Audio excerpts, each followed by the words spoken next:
معزز علماء کرام و سامعین اعظام،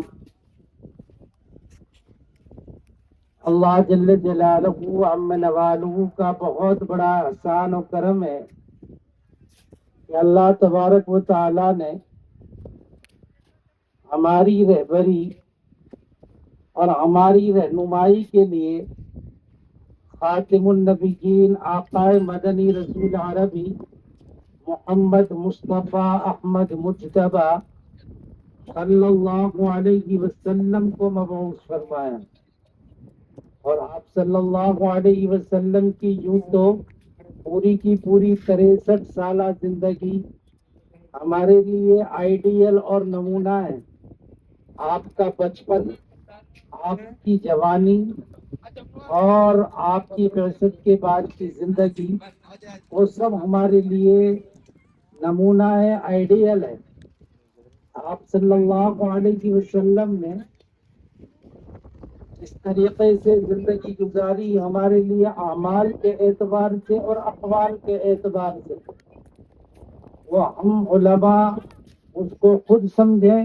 یہ ٹیم علماء کی ہے اور اس ٹیم کے اوپر سب کی نظریں ہوں گی، اور یہ ٹیم جو ہے شریعت کے مطابق اگر زندگی گزارے گی تو اللہ تبارک و تعالی پوری دوسری ٹیموں کے لیے اس کو ایک آئیڈیل اور نمونہ بنا کر امت کے دل میں آپ کی محبت پیدا فرمائیں گے، اور پورا نصاب اور پورا مزاج کرکٹ کا انشاءاللہ آپ کے مزاج اور آپ کے نصاب کے مطابق چلے گا۔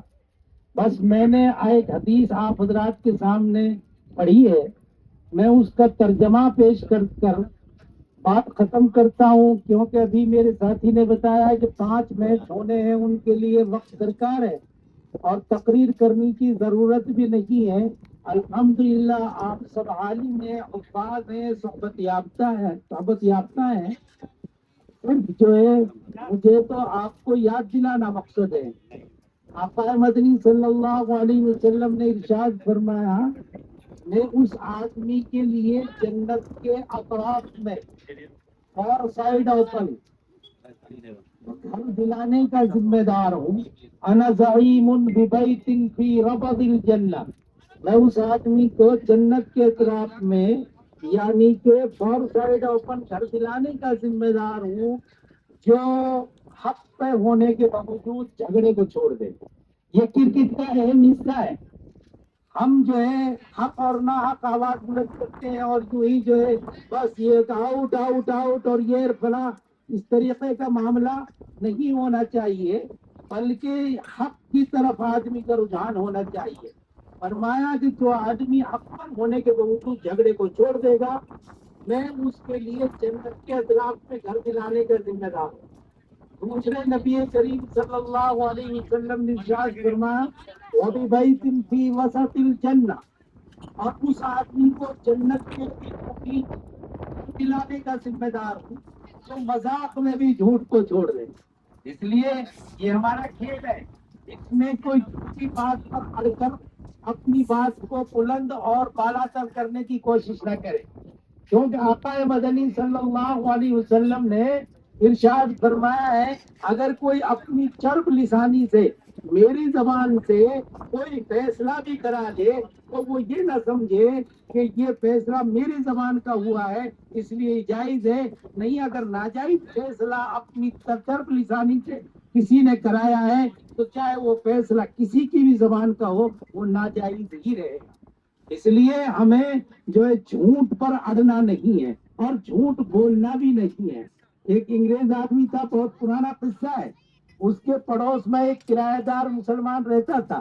اس کے ماں باپ جو ہے جنگل، وہ کہیں ٹور پر چلے گئے تھے انگریز کے، اور ایک بچے کو وہ مسلمان کے حوالے کر گئے، اور اس مسلمان کے حوالے جب کر گئے تھے تو بچے کے ہاتھ سے ان کے گھر کا ایک شیشے کا گلاس ٹوٹ گیا۔ اب وہ بچہ جب رونے لگا تو اس مسلمان نے یوں کہا کہ آپ ایسا کیجیے بیٹا، رونے کی ضرورت نہیں ہے، تم یوں کہہ دینا کہ میں نے نہیں توڑا، یہ تو پڑوسی نے گلاس توڑا ہے، میرا نام لے دینا، میں دیکھوں۔ اب جب اس کے ماں باپ آئے تو بچہ ایک دم ایموشنل تھا، بھاوک تھا، اور ایک حیرت سی میں پڑا ہوا تھا۔ انگریز نے کہا کہ بیٹا تو کیسے اس طریقے سے آج اس پوزیشن میں ہے، کیا وجہ ہے؟ کہ پتا جی میرا جو ہے میرے ہاتھ سے گلاس ٹوٹ گیا اور میرا پڑوسی انکل یوں کہہ رہا ہے کہ تم اس کو میرے ذمہ لگا دینا، اور میں جو ہے اب کیسے بولوں؟ تو اس انگریز نے یوں کہا کہ بھائی تو ہمارے بچے کو جھوٹ بولنا سکھاتا ہے، اس لیے آپ ہمارا مکان خالی کر دیجیے۔ یعنی کہ بچے کی تربیت بھی غیر جو ہے وہ جھوٹ سے پرہیز کرنے کی تربیت کرتے ہیں، اس لیے ہمیں جھوٹ کبیرہ گناہ ہے۔ آقا مدنی صلی اللہ علیہ وسلم نے ارشاد فرمایا ان البر صدق وان البر یاتی الی النار، بے شک سچائی الی الجنہ، بے شک سچائی نیکی ہے اور نیکی آدمی کو جنت کی طرف لے جاتی ہے۔ وان الکذب فجور وان الکذب فجور وان الفجور یاتی الی النار، اور بے شک جھوٹ فجور ہے اور گناہ ہے، کبیرہ گناہ ہے، اور یہ گناہ جہنم کے راستے کی طرف لے جاتا ہے۔ اس لیے دوسری حدیث میں نبی کریم صلی اللہ علیہ وسلم نے ارشاد فرمایا کہ الصدق ینجی والکذب یہلک، سچائی آدمی کو نجات دیتی ہے اور جھوٹ آدمی کو ہلاک کرتی ہے۔ اس لیے مختصر الفاظ میں اسی حدیث کی طرف لوٹتا ہوں۔ نبی کریم صلی اللہ علیہ وسلم نے ارشاد فرمایا اس آدمی کو جنت کے بیچوں بیچ گھر دلانے کا ذمہ دار ہوں جو آدمی حق پر ہونے کے جو آدمی جو ہے مذاق میں بھی جھوٹ کو چھوڑ دے۔ تیسری بات نبی کریم صلی اللہ علیہ وسلم نے ارشاد فرمائی وَبِبَيْتٍ فِي أَعْلَى الْجَنَّةِ، اس آدمی کو جنت کے سب سے اونچے بالا خانہ اور سب سے اونچے ٹاور میں فلیٹ دلانے کا ذمہ دار ہوں جو آدمی اپنے اخلاق کو اچھا بنا لے۔ اس لیے ٹیم میں ایک دوسرے سے مقابل ٹیم سے جو ہے حسد نہیں کرنا ہے، کینہ نہیں کرنا ہے، اور ماتھے پہ سلوٹیں نہیں پاتنی ہیں۔ اگر جیت جائے تب بھی خوش اخلاقی کے ساتھ مسافہ کرنا ہے، ہار جائے تب بھی جو ہے خوش اخلاقی کے ساتھ مسافہ کرنا ہے۔ جو آدمی اپنے اخلاق کو اچھا بنائے گا، نبی کریم صلی اللہ علیہ وسلم نے میرے دوستوں عزیز و بزرگوں اس کے لیے جنت کے بالا خانوں میں گھر دلانے کی ذمہ داری لی ہے۔ اللہ تبارک و تعالیٰ کے حبیب نبی کریم صلی اللہ علیہ وسلم سے کی پیاری اہلیہ حضرت عائشہ صدیقہ رضی اللہ تعالیٰ عنہ سے پوچھا کہ عائشہ اماں جی کچھ نبی کریم صلی اللہ علیہ وسلم کے اخلاق بیان کیجئے، تو حضرت عائشہ صدیقہ رضی اللہ تعالیٰ عنہ نے بیان فرمایا قال خلق القرآن، یہ تو یہی تو جو ہے اخلاق ہے، پورا قرآن نبی کریم صلی اللہ علیہ وسلم کے اخلاق سے بنا ہوا ہے۔ وَإِنَّكَ لَعَلَىٰ خُلُقٍ عَظِيمٍ، سب سے قیمتی چیز، سب سے اعلیٰ اور سب سے بلند ترین چیز وہ اخلاق حسنہ ہے۔ اس لیے ہمیں اخلاق حسنہ کے ساتھ کھیلنا ہے۔